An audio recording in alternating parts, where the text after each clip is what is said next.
Yeah, like if you're a rookie, I'll give you, benefit of the doubt, but you're getting paid a lot of money, buddy. Mm-hmm. This is the Joe Gaither Show on BamaCentral.com.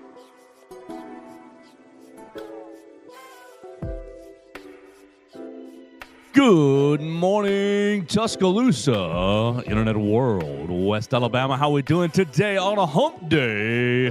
Happy hump day. It's almost game day. It's the Joe Gaither Show on BamaCentral, BamaCentral.com.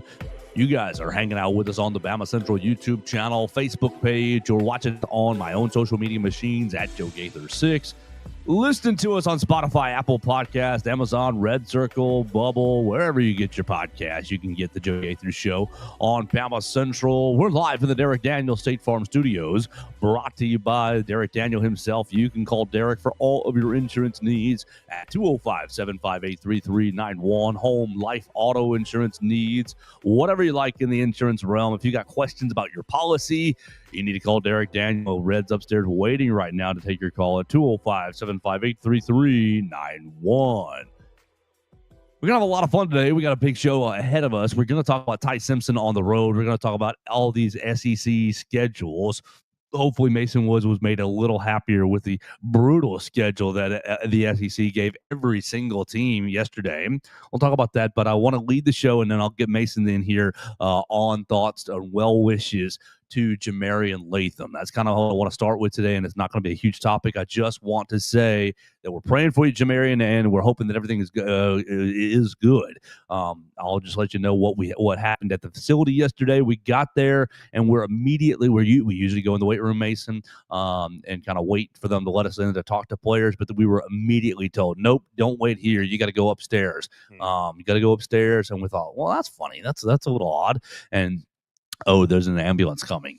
The ambulance is taking a player away. They don't want to be, exposing the player. They don't want the player's parents to find out on the internet that the player was injured, and especially with everything that's on, that's up in the air. Well, later in the afternoon, Coach DeBoer went to Yale, Alabama, offered a statement, letting everybody know that player was Jamarian Latham, and Jamarian Latham suffered a neck injury yesterday and was taken to UAB and has movement in all his extremities and seems to be not as scary as it was in the moment. But I don't want to gloss over the fact that Alabama had a scary moment yesterday at practice. I'm not sure if he has a timetable to return or if there's what that is. I just wanted to open the show by expressing our concern and our well wishes to Jamarian Latham. Follow Mason Woods at MAWoods_ on the Twitter machine. Good morning, Mason. How we doing? If you want to follow up right there, feel free. But doing good this morning. No, obviously was disappointed to hear that news. I think any time with a neck injury like that, the last thing that we really are concerned with is when he gets back. Like, it's more just about if he's okay. And hopefully, or at least luckily, the news seems to be indicating that he is somewhat okay, at least from, hopefully safe from the worst possibility. But yeah, disappointing nonetheless. It is not going to help Alabama's defense anymore. You do get Tim Keenan back this week. But yeah, you're just losing more guys on this defense that you really couldn't stand to lose any more guys anymore. So it's a tough look for everybody, but we're mostly concerned with him, and hopefully he's okay. Former Pickens County tornado right down the road. So special place in my heart for Pickens County. Absolutely. And he's the oldest member on the roster. He's still from the class of 2020. He's the only one with a national championship ring. Man. Yeah, so wish him a very speedy recovery. I'd like for any of my listeners, all of our viewers, to join us in praying for Jamarian Latham's health and continued recovery. All right, so let's fire up this show, Mason. Here's what I want to do today. I want to talk about these SEC schedules. They put out the next 4 years of schedules, and I thought they did a beautiful job with it. I want to talk about that. I want to talk about Ty Simpson on the road. I want to talk about Ty Simpson playing against a Nick Saban, Kirby Smart-style defense and the experience that he already has in that. But I also want to talk about Alabama quarterbacks on the road making their first start. Pride of the Tide went back and charted the Alabama quarterbacks in their first SEC road start dating back to 1991. Wow. And so we've got 19 different starts to pluck and pull from, all the way back to Jay Barker, right? Wow. And so I averaged the numbers. They're bleeping bad. They're not. Well, okay, you can decide if they're bad. I after I did the numbers, I did them twice because I said that's not right. That they don't look right. So we'll talk about that. But let's start with something nice and easy and newsworthy. Yesterday's SEC schedule announcement. We were watching the watching the ESPNs, the SEC networks of the world, and finding out kind of the way the schedules are all going to work. We already knew, Mason, you were going to get Auburn, Tennessee, Mississippi State for the next 4 years. And you expressed your opinion, your disappointment on not having LSU. Let me ask you if you feel better about this, because now next year, the 6-6 is now you play them in 26 and 28 or 27 and 29. So you play odd years. And so for all the LSU fanatics, you're going to get LSU in 2026, and you're going to get LSU in 2028. You're going to miss them in 27 and 29, and then they're going to reevaluate everything for 2030. And maybe LSU's on that permanent opponent, or maybe they're right back on your schedule. Your 2026 looks brutal. I mean, really, all of these look brutal. You're playing Florida State, East Carolina, and USF. You're home with Auburn and Georgia. You're home with Texas A&M and South Carolina. You go to Tennessee, you go to Mississippi State, you go to Kentucky, you go to LSU and Vanderbilt. Fun little mix there. I think they balanced the schedule really well. Then the next year, you got at Ohio State, great. You're still waiting on the two other non-conference opponents. Tennessee at home, Mississippi State at home, Florida, Missouri, and Texas at home. Oh, my God, be still my heart. Texas is coming back. Texas is coming back to Tuscaloosa. I can't wait for it. Yes. Why is that a big deal? It's a blue blood coming to town to face. I guess to face another blue blood. I guess It will be the epicenter of college football for a night. Okay. Isn't it so much like this year? We're gonna have LSU in a couple weeks. That's a much more relevant program than Texas. They're not a blue blood, but it will be basically the epicenter of college football for the evening. And that's just LSU is more of a blue blood than Texas is. Nah, absolutely. Okay, we'll run the numbers. You can't because your numbers are from 1912. They played football in Texas has not done anything relevant in the last 50 years. Why do we care about 1776? This is a ridiculous argument. Like the Texas argument falls apart. History matters. No, it doesn't. Not in this context. History absolutely matters. You have to be consistently relevant. Texas has not maintained that. Okay. You get Texas back. You're going to Auburn, Ole Miss, Oklahoma. Oh my Lord. I didn't realize this as I was writing. Texas and Oklahoma in the same season. That's fun. That's evil. Evil Greg Sankey at Arkansas. The next year, it's vice versa. Everything we said in 26, and then 29, vice versa as well. So 29, you're going to Texas. You're going to Texas. You have Oklahoma at home. You're going to Auburn, to Florida, to Missouri. The 29 road schedule is nasty. At Notre Dame, at Auburn, at Florida, at Missouri, at Texas. So I just want to, with all that framing, what do you think of how they laid this out? Yeah, I mean, they seem good. I think you have a good mix of fairly easy, winnable games and a good mix of tough games. You know, I mean, I think each year has, you look at next year, you've got your Mississippi State, you've got your Kentucky in there, you've got your South Carolina most likely after Lenore Sellers leaves. We'll see what Landon Duckworth is, but who knows? Keelan Russell's going to tear that schedule up. Yeah, I feel pretty okay. And then 27, kind of the same thing. You get Arkansas on the road, Ole Miss, not really sure where they're going to be at that point in time, but they're never at the same level as the real top dogs of the SEC. So like I'm not, that's not the same thing as going into Death Valley. So I don't know. I feel pretty good. I think you get a good mix of not necessarily easy, like absolutely cupcake games, but games that you absolutely should win, and then tough games. Prominent Georgia account. Basically, this is what I saw last night from all of my feed.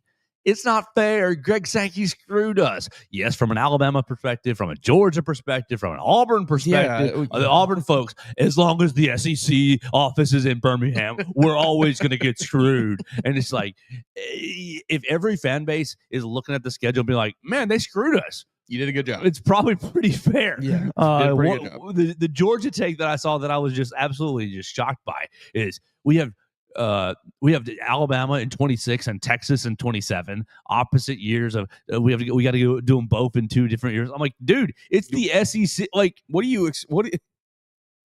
I didn't understand it. I don't understand like people's expectations. And you're gonna play hard teams. It is what it is, right? And even my man Will Miller went out last night and said, "Oh, despite it's probably an unpopular take, and it is unpopular." Will saying it's an unpopular take, but I'm going to be sad that Alabama and Georgia will be playing more frequently. What? Like, yeah, I don't really get that sentiment. You're supposed to play the teams in your conference often. Mm-hmm. I agree. So I am glad that we have a system where, like we were talking about yesterday, if you stay for 4 years, you're going to get to play everybody. Right. And really, you get a bunch of great if you stay just 2 years, if you're at Alabama for the next 2 years, you're going to Tennessee, Mississippi State, Kentucky, LSU, Vanderbilt. There you go 5. Then you're going at Auburn, at Ole Miss, at Oklahoma, at Arkansas, 9. You knocked out 9 of the 12 in your first 2 years, while also going to Ohio State, bringing back Florida State, playing Eastern Carolina, US. Like, it's a good system. Yeah, I'm a fan of this. It's going to be tough. The SEC is a tough league. I mean, there are 8 teams or so that are all pretty good, that are all above, better than good or so, I would say. I was looking at our man Graham Baco's power rankings for Vanderbilt, Commodore, SI, and he just kept he did a fine job. I'll read him off to you right now, but I was just like, oh my gosh, this team at 8, this team at 9. He went Georgia, LSU, Oklahoma first 3, Texas A&M, Texas, Alabama at 6, too high, Graham, too high. Tennessee at 7. Vanderbilt at 8, 9 Ole Miss, 10 Missouri. I was like, Missouri is still good at 10. Auburn 11, Mississippi State 12, 13 South Carolina, 14 Kentucky, 15 Arkansas, and 16 Florida. Feels like Missouri is the line. Yeah, that's the drop off. Right. So if you got 10 teams that you could feasibly talk me into, each of those 10 teams could win this league. Can make a playoff and make some noise. Yeah, you'd have to do some convincing to tell me that Missouri is maybe going to win the SEC this year, but you could get me there. Vanderbilt's going to win the SEC this year, but hey, you could get me there. I think with the way all those top 10 teams are playing. Graham, we got to have a talk about Alabama. Maybe a little rich, way too high. LSU a little high for me. LSU at 2. Yeah, that's way high for me. I think LSU is like 7, 8. He's got Oklahoma at 3. What did you watch? Auburn, Oklahoma. I watched a bit of it. I didn't really watch a ton of football period this weekend, to be honest. But I saw bits and pieces of that one. Did you feel bad for Auburn? I do not. No.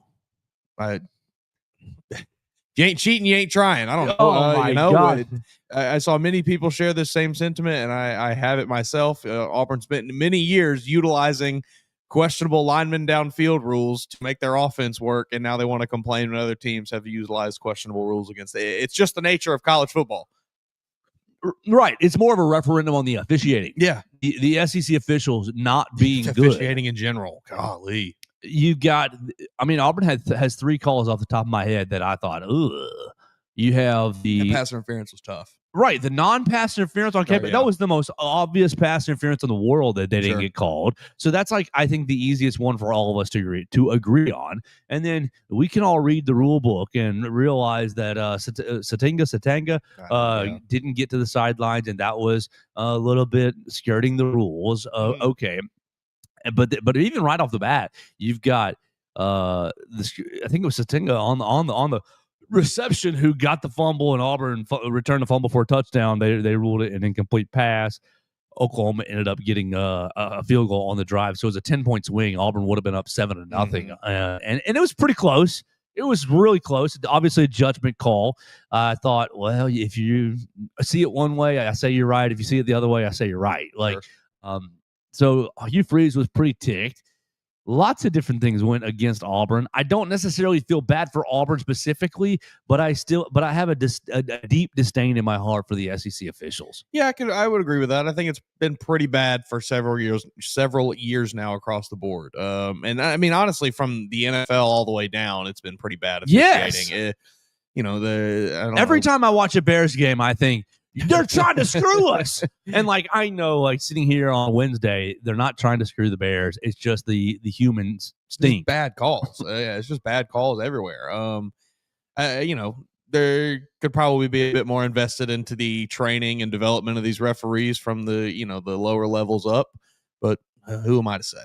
Every time there's an Alabama game, you have opposite fans. Y'all paid the refs to get your good calls. And then you have Alabama fans saying, the SEC hates us. The ESPN hates us.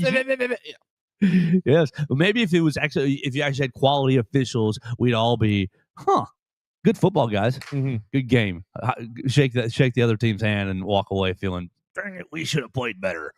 Yes, but it is fun to just have that baked in anytime you want. You can always go back and pull a screenshot of a holding call that didn't get called.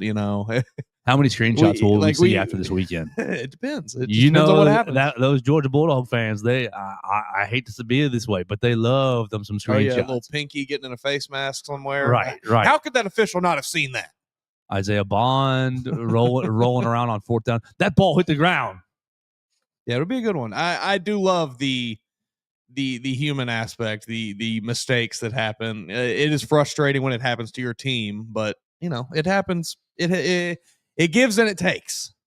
That's the truth. It gives and it takes, and you got to ride with it. You got to ride with the ebbs and flows of a football game and of the human error. I used to my high school coach, and obviously this is high school and not college. My high school coach, we'd be doing scrimmages, or we'd be doing practice, or we'd be doing running a 2-minute drill, and we'd have a successful play. Obviously, you're playing against air at some points in time, trying to simulate a 2-minute drill, and he just blow his whistle, be holding on you. He'd just go up to somebody, and they'd be like, "Coach, we're playing against air." He's like, "I don't care. You gotta overcome it." And so he'd move the ball back and just simulate some bad calls.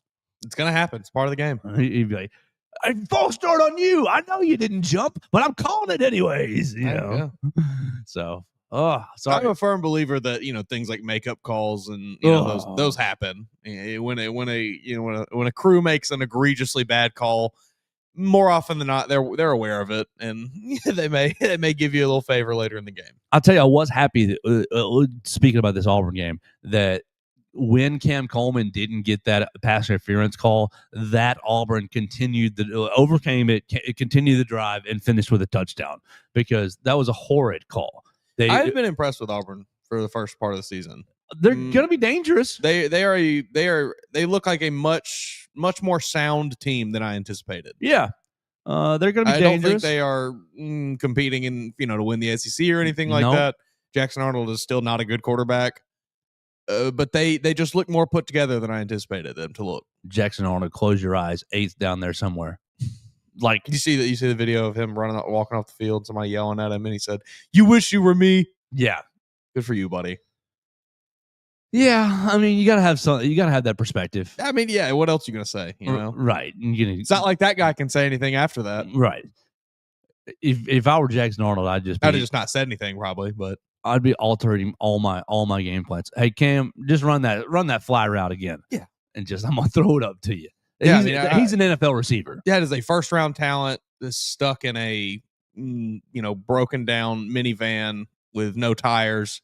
Have you seen the stop and go over and over again that he got overthrown by? He's a very good player. Transfer portal. He's loyal to the soil, man. I don't know what it is. Man, I don't know. I know what it is. I think I know what it is as well. Yellowwood. But even then, if you need to build a deck or a gazebo, I guarantee there's other schools that are offering the same, if not better, money. If you need a pergola, a deck, or a gazebo, call Yellowwood. Great Southern wood, pressure treated. He's got to have like equity in Yellowwood by this point, right? Like you got to. He's got a 10% stake in the company. That dude is that dude's the real deal. And very, very good. And they had a couple plays where it was just like, oh, we'll throw it up to him, and he made a play. And I'm like, Hugh, why are we not just doing that that's the whole what their time? offense should be. They should have a baked in like 8 to 10 plays a game of just F.A. Cam Coleman down there somewhere. Yes, every fifth play. It's just like, hey, man, you got your win back? All right, go.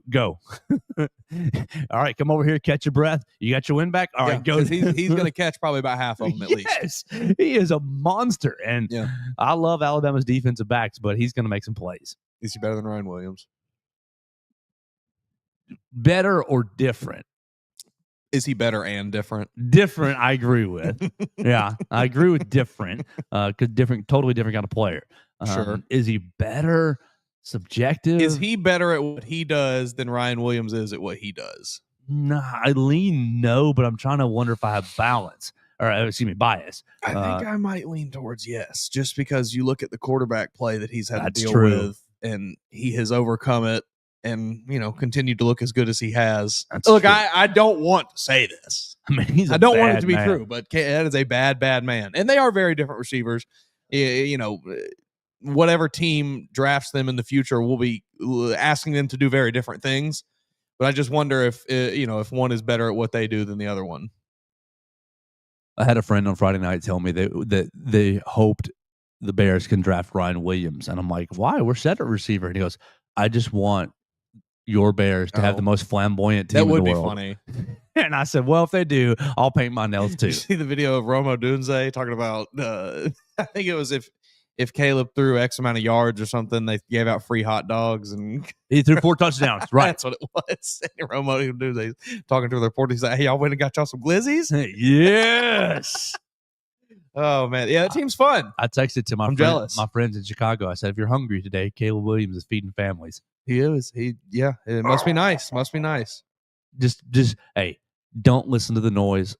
Mm-hmm. Don't listen to all the people. Cam Ward's no, it'll be fine. Cam Ward's fine. Because exactly, Brian Callahan is a terrorist. You're watching the games. Last year, I was watching the games, and I'm hearing all my friends, Caleb Williams sucks. He's terrible. And I'm like, no, he's not. Just give it some time. And here we are 3 games into year 2. This will be you this time next year. 3 years from now when they trade him to some other team and I watch him go win a Super Bowl. No, he's going to be tighten up, baby. 2-tone blue. I hope so. See what they did yesterday? You probably did not. No. They traded away arguably one of their most promising young players, 5th round pick Jarvis Brownlee, cornerback, was a starter. I did see that name. To being a starter. I saw that name. Yeah, it was a pretty good player. He was having a bit of a tough start to the season, admittedly, but good player. 5th round pick is now a starter in 2 years. So they traded him for a 7th round pick swap, or a 6th. They traded him in a 7th for a 6th round pick. Well, I don't even know what.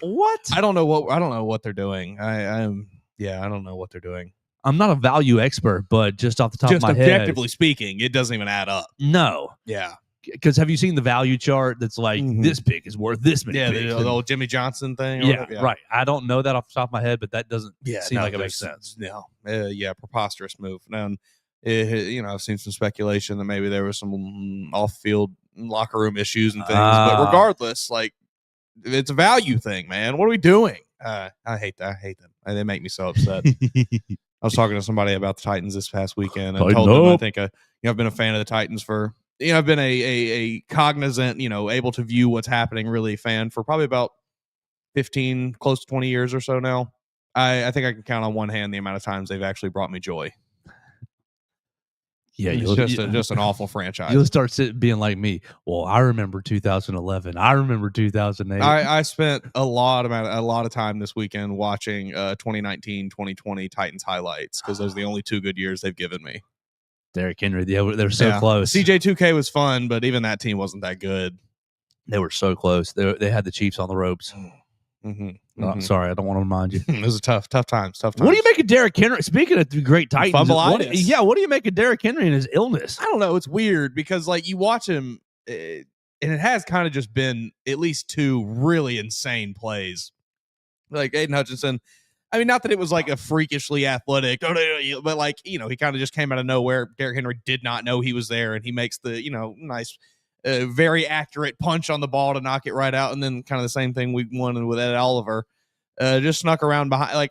Maybe it's a Derrick Henry issue, but I have a feeling it's maybe more of just those 2 guys made some nice plays, and we'll see Derrick Henry maybe go back to his non-fumbling ways as the season progresses. Broke my heart seeing him throw his helmet on the sidelines because He and looked bad slip and fall. That was tough. He was trying to get some frustration out and then slipped into the bench. He looked like a little kid over there. It was tough. Yeah. Did you see Marlon Humphrey after the game on socials? No, I didn't.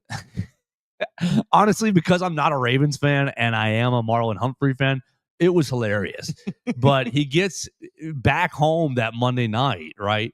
And he's like in an undershirt in like the laundry room and his hair's all like whack. And he's like, well, that didn't go as planned because he's doing like a mini episode of his podcast. It's like doing a tiny episode. And it was only like 2.5, 3 minutes. But it was like, I know that I made some pretty bad plays tonight. Huh. He's like, we got to figure some things out. And it was just like the most shell shock. And I was just, I love this level of transparency that we get with athletes because all of them have a podcast now. Right. And all my buddies are, he needs to stop podcasting and focus on the game. Like, folks, like, if you don't think that 20 years ago, just because podcasts didn't exist, like that doesn't mean that those players spent all of their time focusing on, Michael Irvin, the Cowboys, they were doing a lot of things outside of playing football. The podcast is just a new thing that you all get to see publicly now. It's not like these players are any more distracted now than they were then. Right. You don't think that they were having these conversations with their buddies? Exactly. It is not some issue or anything, but no, that is funny. He was like, we were close, I thought, for a while, and then then they just weren't. Right, exactly. He was like, young bucks are coming up looking at me and looking at us and saying, what do we do, guys? What do we do? And I was just like, I don't know. I was just laughing at it, and people, the Ravens fans were losing their. Read the room, buddy. Read the room. Get off the internet. Cover somebody. Boo. He so might not be wrong. You may need to cover somebody, Marlon. You've been struggling. Yeah, he has been struggling for sure. All right, let's talk about Ty Simpson. Let's transition a little bit, and I guess this is a good time to read my ad and hit our break here. So we're going to remind you that this show is brought to you by Derek Daniel State Farm Insurance. Call Derek for all of your insurance needs at 205-758-3391. Like a good neighbor, Derek Daniel is there. Call and see how much money he can save you today on your home insurance, life insurance, auto insurance, renters and boat insurance, whatever you got in your world that needs insurance. Derek Daniel can take care of that. You need an agent that's local. You need an agent that knows your name. You need an agent that knows your repairman and knows the shop, knows the people at the shop that he's sending your car. So call him today at 205-758-3391. Derek has been West Alabama, Brookwood, Northport native really his entire life and lived here. So he knows everybody that's working on your car. He knows all the repairmen that are coming to your house fixing your roofs. He knows all the people to call when you have problems in your life. So that's why you need an agent in your corner who's well connected, and Derek is definitely well connected. 205-758-3391. Not only can he save you money, but he can make life easier for you when you have an emergency. I can personally attest to that. In the summer, I had an emergency, and he made it very, very simple. He made a stressful situation much simpler this summer, and I really appreciate him for that. And I encourage you to call him today, 205-758-3391. All right, let's keep going here, and let's make it more Alabama football centric. We've done a lot of football this morning, and it's been Alabama football adjacent. Let's do a very, very Alabama football centric. Alabama's going to Georgia this week, and yeah. Have those people been eating Tylenol? You're going to Georgia this week. And Next Gen Analytics, I saw a thing that said Alabama 24, Georgia 20. I know Josh Pate has picked Georgia to win. You've been listening to me for the last 3, 4, 5 days, basically paint a picture that it's going to be really, really challenging, going to be really, really hard. I still feel that way, but I feel better about Ty after talking to him yesterday because he clicked with me with some of the other reporters, basically framed it up, and I was like, oh yeah, duh. Do you feel good that Ty spent his freshman and redshirt freshman season, obviously backing up Bryce Young and backing up Jalen Milroe, but playing scout team quarterback against Nick Saban's defense, which is the Kirby Smart carbon copy defense? What does that matter? Doesn't matter. I think we're grasping at straws here, folks, to look for things to be excited for this game. I mean, maybe. I don't think. Not putting a lot of stock in that myself. 2 years of throwing at DeMarco Helms, at Terry Arnold, at Kool-Aid McKinstry in the system that he's going to be playing on Saturday. Mm-hmm. And at practice against air a lot. And against guys that are not rushing him, and against no scout team quarterback. He's I mean, still, I'm just not putting it. That feels like let's look for some positive spin this week. Let's find something, and we can get this going. I'm not putting a lot of weight in that. That's all I'll say. That might help a little bit, but that's not going to do anything when there's 80,000 people barking at you, and you can't hear your own self think. And, you got 2, 3, 4 guys barreling down at you who actually want to hurt you. I just don't think that's going to really hold up here. What'd you say, 24-20? That feels like too low scoring. That's what Next Gen Analytics have put out. I think right now I'm at like 35-31 Georgia. I've got like 75-73.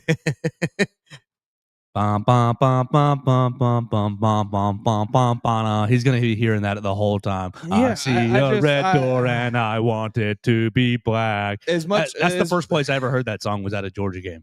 Good song. Yeah. As many scout team reps as he got facing off against a simulated Georgia front, I just I don't know. I don't think it's going to make a huge difference one way or the other. I think it's going to boil down to just, can he handle himself in Athens Stadium? Mm-hmm. Can the Alabama offensive line handle themselves in Athens Stadium? Parker Brailsford yesterday, speaking of the offensive line, advocated for rotating the offensive linemen again. Like, you got it's either Chris Kapilovich, please stop telling them to go out here and advocate for what you want. Well, Caden Proctor is the only one that's bucked it. Everybody else is. He's allowed to. He's the only one that can. Right. Everybody else is all like, no, we like to rotate. He's the only one they can't say anything to. Right. Because he's making the most money. They know he's going to be a first round draft pick, and they know, well, when he's a first round draft pick, he'll turn around and. Is he? He wasn't in the first round mocks that I saw this past week, where the Bears are taking Jeremiah Love. He'll work his way up there. He's a 6'7" Alabama offensive tackle. If he loses some dang weight, yeah, we all know what's going to happen. I know. Say it. He'll go through. It'll be. By the time the combine rolls around, it'll be Caden Proctor is down 35 pounds and he's in the best shape of his life, and he'll run a nice little 40 for an offensive lineman, put up a big number on the bench press, have a nice little 3-cone drill, and he'll work himself into the first round. You don't know how much that's going to break my heart. Is if he drops to like 330, if he drops to like 325. That's exactly what's going to happen. That will break my. And then we all can officially know, all right, that's a coaching staff thing. Why is this coaching staff making these? We need more power, yeah. Caden. Keep peddling more power. Yeah, that's exactly what's going to happen, though. We've seen it. God, that'll break my heart. And your Bears will draft him. No. We need a left tackle, though. The Titans will do it. They need one. We need a left tackle and an edge rusher really bad. So the Titans. I'm hoping that, that's basically the team that those are the things that bad teams usually need. Yeah, I'm hoping that Ruben Bain ends up having a character issue and drops far enough. Oh, that's terrible. It drops far enough to like 12 where the Bears will be drafting 10. Ruben Bain. I'm looking at that 1 overall, baby. Ruben Bain prayer circle. 0-17, first in NFL history. 6'3". Take me there, Cam 270 pounds, Ruben Bain Jr. Tennessee Titans. He's going to look good in two-tone blue. Oh. We'll see. We'll see what happens. Pair him up with Jeffrey Simmons if they don't have to trade Simmons before the season's over. Which evil. They're probably going to have to. Yeah, that would be an evil combination. I would love that. Oh, and Devondre Sweat up there too. Yeah, there you go. That's how you bounce back. That would be nice. That would be really nice. So that's what I'm hoping for. But yeah, Caden Proctor, the only one that's basically because Ryan Grubb on Monday. Mm-hmm. Oh, we're going to keep rotating, and then Parker yesterday. How do you feel about the rotations? Oh, I like it. It keeps everybody fresh. And Emily Smaller asked him if they rotated at Washington too. And he said, well, we rotated for a while and then different people got hurt. And so it was settled in. And like, no, I'm not going to wish injury on anybody. But like, can we? I just think that it's driving me crazy. Yeah, I think there is far too much evidence to support the fact that having just 5 offensive linemen that are consistent and play with each other and know each other well, that is better than rotating a cast of 7 or 8 guys. I think you can look at decades of football and find that to be true. I don't understand why this staff seems to think that they're the ones that have figured it out. That we'll be the ones that we've thought about this. We're out thinking everybody. Our guys are going to be fresh out there. Like, that's not how this works. Just because you got fresh legs doesn't mean you can jump in there and play. Like, you got to have some rhythm. There is some. I don't know. There's just some consistency that has to be there across the offensive line. You cannot just plug and play in there. That's my biggest concern for the game is if the offensive line, because are we conceding Alabama's not going to be able to run the football? Is that something we're just going to look at each other and concede? Right now, yeah. Yeah, because I'm open to your pushback. Right now, I'm definitely open to your I pushback. am not expecting more than 50 yards rushing. Oh, don't do that. 65 max. How much did they run for against Florida State? Alabama, Florida State. I mean, it wasn't done. Let's see. No, they weren't getting the explosives. That's why they went away from it. God, shut up. I hated that answer. 87 yards on 29 attempts. All right. Over or under 87? Under. Yeah. by 10. Yeah, I take the under. Yeah, under by 10 is my guess. Even though Tennessee ran the ball out against Georgia. Tennessee can run the ball though. Tennessee ran the ball to a tune, like they ran it for a lot. I thought, that's what Tennessee's good at though. 125 yards on 34 rushing attempts, so 3.7 yards a carry. Alabama against Florida State was 3.0. So almost a full yard more per carry. I don't think we see that many carries for Alabama. I think you're going to get like 28, 27, 28. Coach, look. They got a good offense, right? We got a bad defense, right? So what you got to do, turn around, hand the ball off, and melt this clock. Did you watch the Lions last night? Monday night? Good God. What was that drive? Like 11 minutes or something? But the Lions have the sexiest offensive line play in the world. Yeah, I mean, Alabama doesn't have, Tate Ratledge and Penei Sewell and not Frank Ragnow. I would have committed crimes to have Tate Ratledge drafted for the Bears this past year. Great player, really good player. I would have done terrible things for that. But that's what you got to do. We're framing a game where you're gonna have a hard time getting stops.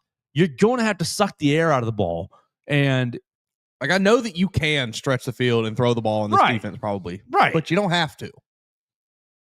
I think if you're selective with it, it becomes more effective. Yeah. And if you are we're going to run through a mother bleeper's face, blah, blah, blah, blah, blah, you run through you, then you start to control. You give your defense a chance because they're sitting on the sidelines and you're letting Kane Womack and all them, you got to get over. You're going to the wrong gap. Why are you doing X? You got to tackle, son. Yeah. You got to wrap up. You have to do 15 things on this play. And instead of, oh shoot, we just scored again. Yeah. Back out there, boys. I think that's a recipe for or 3 and out, 3 incompletions. Back out there, boys. Yeah, cannot have that. You have to have long sustained drives in this game. I know that you have the quick strike ability, but that does not mean that you need to hit that button every time you get the ball in your hands. It's a fun button, I'll tell you. It's great. It's awesome. And when it works, it is sick. And I love it, and I will be jumping for joy if I see it. But you have to be able to get those long sustained drives to keep Georgia's offense off the field. It is I'll tell you, that is an extremely, I know this in video games, but when I know, man, I can just throw this thing all over the place. I'll tell you, I get sucked into it. Oh, yeah. And then it's like, man, why haven't the offense been as efficient? Oh, because you stopped running the football, Joe. Run the ball on this next drive. Oh, 8 yards, 9 yards, 8 yards. Yeah, it is all about balance. Right. Oh, goodness. Ty Simpson said Jam Miller practiced like a wild man today on Tuesday. Yeah, what do you think that means? Define wild man for me, Ty. I bet you he was pretty vocal. I bet you he was pretty rah-rah I bet you he was pretty, let's go, give me the ball again. Y'all can't, I don't see him really as a huge trash talker, but I do see him as a pretty big encourager. I can see that. Like, I don't think he's going to the defense from but I do see him as a pretty big, come on, guys, let's go. I can, on my back. Yeah, I can see that. Kind of a role. So practice like a wild man. Okay, what else did we hear yesterday? We heard from Xavier Brown was very matter of fact and very straightforward, and I don't want to say bad, but he wasn't very expansive with his answers yesterday. Damani Jackson just holds a lecture for all of the DBs every week, and it's just, hey guys, this is how we address the media. That's right. They don't get nothing from us. So Xavier, you can see Xavier's interview, you can see Deontay Lawson's interview, and Jeremy Bernard. Jeremy was you seeing people worried. Jeremy was sick last week. Ty was doing the at availability yesterday. Now maybe he was just doing that because I just worked out and had practice this morning. Have a cold or something. I'm not cold ain't gonna keep nobody out of this game. No, but hey, would you rather them have a cold and be fine and play and just Jordan flu game it, or would you rather them be 100% and I mean, sure, I guess I'd rather you, but I don't really think I don't think it's that big of a difference. No.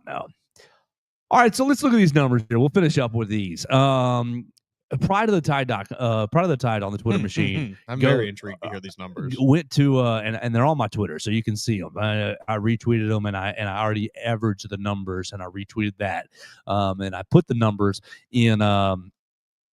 I believe I put the numbers in the article that I wrote this morning for BamaCentral.com because I was up late last night, which is A-okay.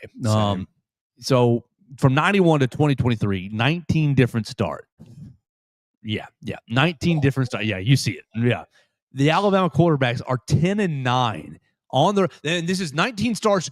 First SEC road start. That's the blanket. That's the category. First SEC road start. Obviously, Ty's been starting, and Ty has started on the road. And at Florida State is a pretty nasty environment. So that's a nice simulation of what he's going to face this week.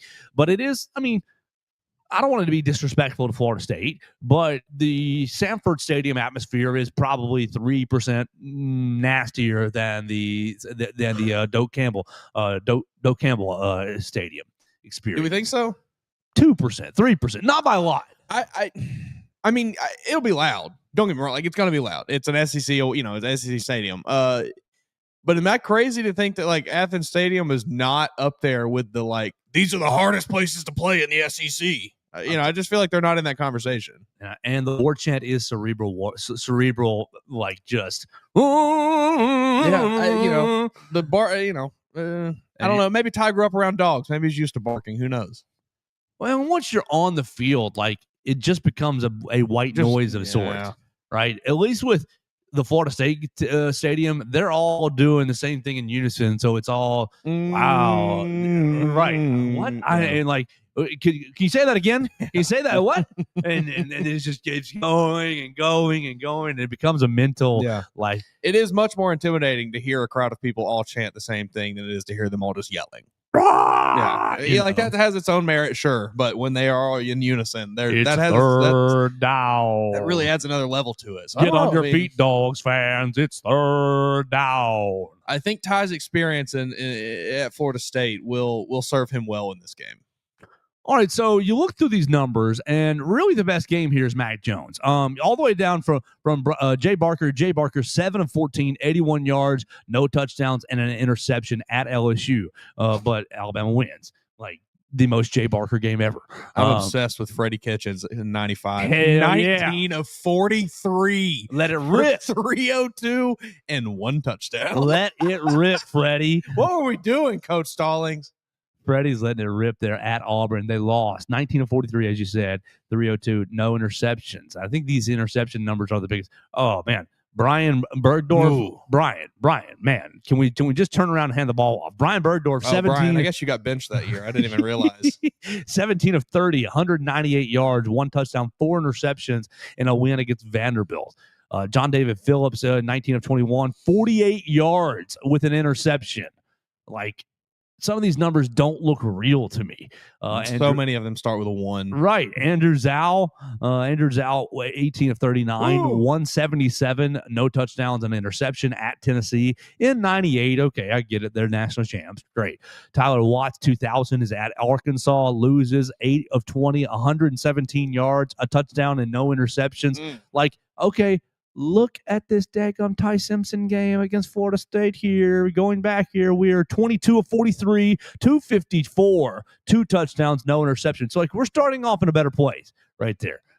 You keep going here. Spencer Pennington, 9 of 20, 109 yards, a touchdown and an interception at Georgia in 03 in a loss. Now, you get into the Saban era, it gets a bit better. The Saban era, 1, 2, 3, 4, 5, 6, 7, and 7 and 3 with these starts. John Parker Wilson was a stud in that loss. Man, JP Dub was awesome. JP Dub was better than people give him credit for. I agree with that. 16 of 20, 243, and 3 touchdowns in a 2006 loss at Arkansas. They came back. Yeah, I don't remember that one too well. They came back in 07, and that was the game basically that went off the rails. I think I remember the 07 one. I think is the first one that I really remember well. Right, he throws an interception late in the game, and it's like Alabama upsets Arkansas here in Tuscaloosa. Was that Ryan Mallett maybe playing at Arkansas that year? Or was that a little before? It's a little later.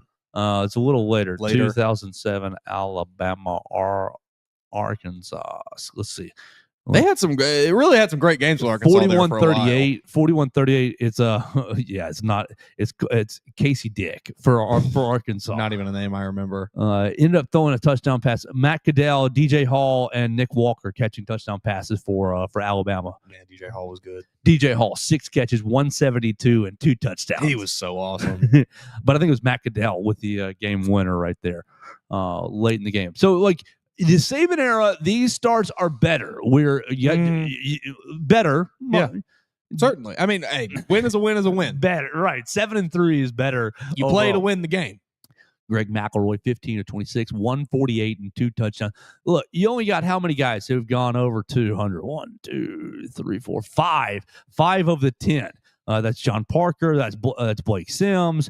That's Mac Jones, Bryce Young, and Jalen Milroe. Jalen Milroe in his first road start.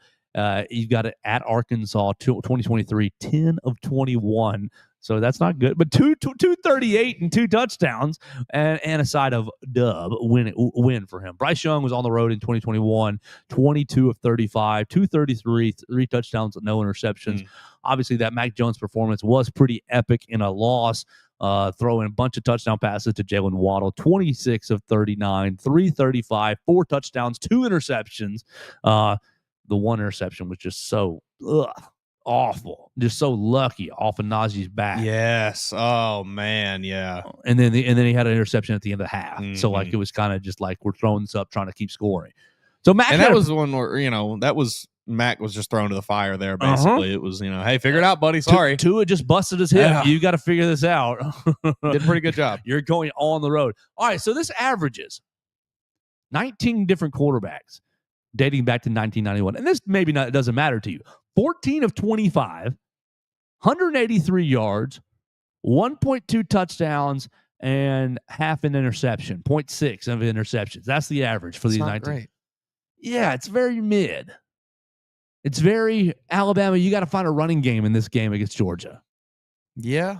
But Ty smokes this line, doesn't he? I do think he does. I would also be interested in seeing, we'd have to look season by season and figure it out, obviously, because it would take a little bit of time. But seeing how many of these quarterbacks played another road game earlier in the season, similar to what Ty did. Yes. Because I doubt many of them played on the road at somewhere like Florida State earlier in that season before playing their first SEC road game. So that was likely many of their first true road experiences of that year. I just think that I really think that Ty is going to be able to handle himself well. I don't know that I don't really expect the crowd to be a huge factor with disrupting him. I think the concern is all about what's going to happen on the field. I'm not worried about the Bulldog fans barking their way into Ty's ears, into his brain, and I think it's just going to be about what happens between the lines. Can Alabama get the push up front that they need to get a bit of a run game going to take a bit of the pressure off Ty so that he can operate the way he needs to. Because if not, you're going to have a long day probably. You got 4 different comments so far at Joe Gaither 6 where I asked what you I quote tweeted these numbers. I asked what you think Ty's going to do. C. Stewart White, I know I'm old and everything, but I failed to realize that my faculties had declined to the extent that I have to ask myself, who the hell is this Gouillon guy? There's a handful of names I didn't recognize. You got Mark Gouillon in 2004, 6 of 18, 57 yards and an interception in a loss to Arkansas. You continue. Glow on the Twitter machine. I expect him to learn from the FSU environment. He will be dealing. Cody Ralston chimes in and says, I don't think he'll be as horrified as he was in Doak. Granted, he will have an even more talented defense coming after him. I do not expect a Lagway 5 interception performance or anything. Bama Mike, just straight up numbers. Appreciate you, Bama Mike. This is what we want. 30 of 43, 386, and 3 touchdowns. I'd like to see that. I mean, to be honest with you, I don't know that I'd want to see him have to throw that much. No. But, if he does, that sounds like a great stat line. Give me I'd much prefer like 28 of 33 for 225 and 2 touchdowns and maybe 1 on the ground. Yeah. Maybe even less. Give me like 24 of 28. That's really what I'm hoping for. 21 of 28. Yeah, 21 of 28 for 270, right? 270 and 3 total touchdowns. 2 in the air, 1 on the ground, or 2 on the ground, 1 in the air. Just figuring it out. Just battling, baby. Just go in there and battle. Hear me out, though. What if we just, how about no touchdowns, and it's just 6 rushing touchdowns for the Alabama offense? Love to see that. If you unlock the running game over there in Athens, then this offense, the ceiling for this offense goes absolutely through the entire outlook on the rest of the year is different. Yeah. Even if the defense is mid at best, the rest of the year don't really matter. Yeah, we're gonna do, what was it, 2020? That offense was just so, like, you went to Ole Miss that year, and Ole Miss's offense tried to hang with you, but Max said, "I got answers for everything." And they did. It was either hand it off to Najee or throw it up to Devontae. And we don't, even in that SEC title game with Kyle Pitts and Kyle Trask. Kyle Trask. Right. Yeah. The same thing. Florida hung as long as they could. Right. Just couldn't keep up in the track meet. You unlock a running game and it comes over in Athens. There's just no evidence so far that it's going to happen. Like, no. I'm speaking with my dad yesterday, and he's like, Dad graduated from Georgia, lifelong Bulldog. Went to Georgia in the early 80s when it was a freshman when they won a national championship. So, like, been watching football for a while. And he's like, well, I hear what you're saying, son. I just don't want to believe it. And I'm like, yeah. He's asking me if I'm just trying to, like, reverse jinx the tide. And I'm like, Dad, I don't care about jinxes. Like, that's not it. Like, I'm trying to be right here. And I'm trying to, like, use my eyes here and be right. I just don't see, there's no evidence that a running game is going to, like, everyone I've talked to, a lot of people that I've talked to this week is, well, Jam's coming back. Jam's going to unlock things. And, like, smart people that I've talked to that are covering the team and no ball. And I'm like, I don't think that's the issue here. Yeah. The issue hasn't been on the running backs. Kevin Riley looks good. No, it is starts up front. As do a lot of problems with any football team. And so, like, how this combined and stacks up against Alabama is you can't run the football.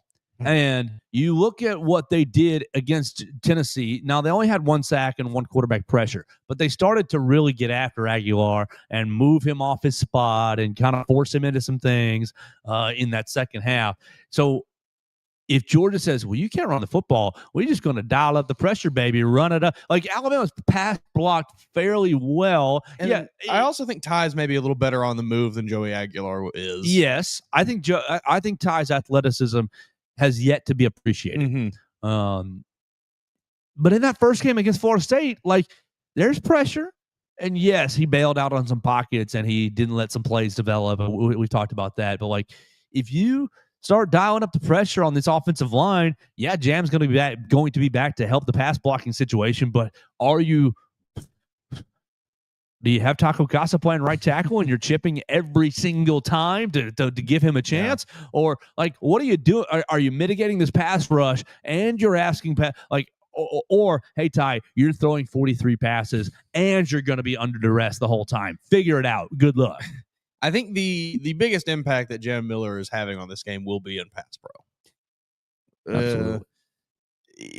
What that looks like, we'll have to see. If it's going to be, like you just said, constantly helping Wilkin Formby getting chips on the guy there, or if he's, just trying to doing what he should be doing and cleaning up, any stragglers that come through the middle there. I think that he will, help a bit there just to open up the pass game a bit, but I just don't see him having really that much of an impact on the overall outcome of the run game. What did we talked about yesterday? I mean, what did we both kind of theorize, like 8, maybe 10 carries, right? And that's probably being a little generous. Can we just like speak to Coach Grubb for a minute and have him introduced to, hey man, he's your only running back. You got to run the football. 20 carries, 20. If you're the offensive coordinator here, what are you doing? Because I'm going 17 Jam Miller carries, and I'm going 8 Kevin Riley carries. And when we get on the goal line, it's Richard Young or Daniel Hill. One of you guys are who's playing fullback. Like, who wants it more? You take go back to the Detroit game, get in the Maryland eye, and stack them up, bam, bam, bam, and just try to get after it. Like, yes, that's Neanderthal and caveman, but sometimes what you got to do. I mean, there's just so much that the run game does outside of purely like opening up your offense a bit. It's a mental thing. If you're getting dominated in the run game, like as a defense, that's going to hurt. It hurts your pride a little bit. That makes you, just takes the wind out of your sails some, takes a bit of the momentum away from you. So if Alabama can do that, can hammer Georgia, it just helps them get the edge in a game where they're already at a disadvantage because they're on the road. All right, so we'll see. We've talked about it for an hour here. We gave you more Alabama, Georgia content. What we're going to do, Mason, the rest of the day, we have a SEC coaches teleconference that you'll be able to see on the BamaCentral YouTube channel. You can see Kirby Smart's call and Kayla DeBoer's call. So we'll have both those calls. And no, they're not real videos. It's just audio, but that'll give you a little chance to hear the latest from the coaches right there on the BamaCentral YouTube channel. We are scheduled to have an interview with Brooks Austin, Georgia Bulldogs on SI. Brooks Austin, the film guy on YouTube with 75,000 followers, breaking down their breakdown day before yesterday. I think I haven't got a chance to watch it yet. That's what I'm going to do here in this. That's what I'm going to do here in this next hour or so, is watch his breakdowns and kind of get ready for that interview. We're going to be talking to Brooks Austin later on in the afternoon, and we will play it tomorrow morning in our regularly scheduled time slot. We've missed Katie Wyndham the last 2 weeks. She's been traveling. She's been out. She's been a busy lady. We're going to try to get Katie Wyndham on Friday for a traditional Football Friday episode. If not, we'll snag Theo Fernandez in here. So we got 2 more big shows coming for the rest of the week.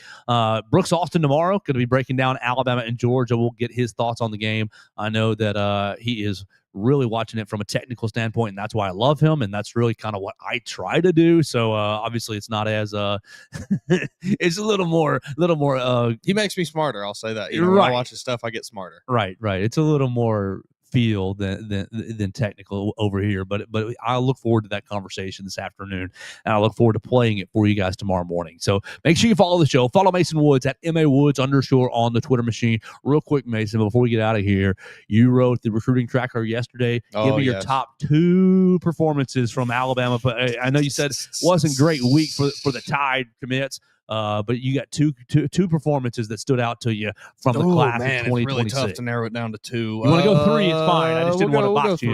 We'll go 3 here. I'm going to go. I think the obvious one, Jet Tamala, once again throws for 6 touchdowns in a routing of flying through the air. North High School. I believe they won 70-6. He was 15 of 19 for 265, 6 touchdowns. Can we get that on the road, Ty? 15 of 19. Yeah, that'd be sweet. Xavier Griffin, Gainesville, picked up a win this past week. 11 tackles, 5 tackles for loss, 4 quarterback pressures. Him and Jamarian Matthews combined for 10 tackles for loss in that game. So can we sneak him into a jersey this weekend? Excited for that duo. Let's see. 2027 commit Javarius Gare, 10 tackles, 2 tackles for loss, 1.5 sacks, and then the last one we'll get to is EJ Crowell. 16 carries, 163 yards, 2 touchdowns this past week. Will he unlock the running game? He just might. Seems like he might. Look. Can we just sneak Xavier Griffin onto the field? What number do we need to give him? 11. Is anybody wearing 8 right now? Defensively, is it Justin Hill with 8? Oh, I think you're right. Justin It Hill. is Justin Hill. Right, and it's Jalen Hale offensively. Mm-hmm. We just gotta sneak him on the field, Coach. I know you got an extra jersey back there. Probably one. You got one of those that doesn't have a name on it or All something. you gotta It's like a 7XL. Right, throw him out there. Hey man, just go get the quarterback. Which gap? A gap. Go. You see that? You see the clip that I posted of him yesterday? He's a monster, man. He is. Yeah, blowing guys up. Just stick him out there, Coach. It's not that far. Gainesville is like 25 minutes from Athens. Sure, it's like really close to Athens. So just pick him up on the way. And hey, one more guy. Speaking of Georgia high school football, one more guy I do want to give a shout out to that has been on Alabama's radar. Another 2027 guy, Mooney Gibson. We've talked about a lot on this show. He's been ridiculous. Neil Armstrong, 6 games, 831 yards, 10 touchdowns. He has not taken a trip to Alabama yet this season. He's been at Clemson, been at Auburn, been at Georgia, or will be at Georgia this coming weekend for this game. So maybe Alabama has a chance to sway his opinion a little bit by picking up a win. We'll see. Neil Armstrong, Mooney, Neil Armstrong, Gibson. Yeah, 831 yards in 6 games, pretty dang good. Come on, man, come ride with the Tide. We need some running game help. They're going to. All right, so we'll get out of here. Thanks so much for commenting and watching, Betty Chamberlain. We appreciate you so much. You can be like Betty and leave us a comment. Even if we're not live, you can leave a comment, and we will see it on the Facebook machine, on the Twitter machine, on the YouTube page at Bama Central. Follow Mason Woods at MAWoods_. You can see a lot of these commits and their highlights right there on Mason's Twitter machine, and you can obviously read about it on Bama Central, Alabama Crimson Tide on SI.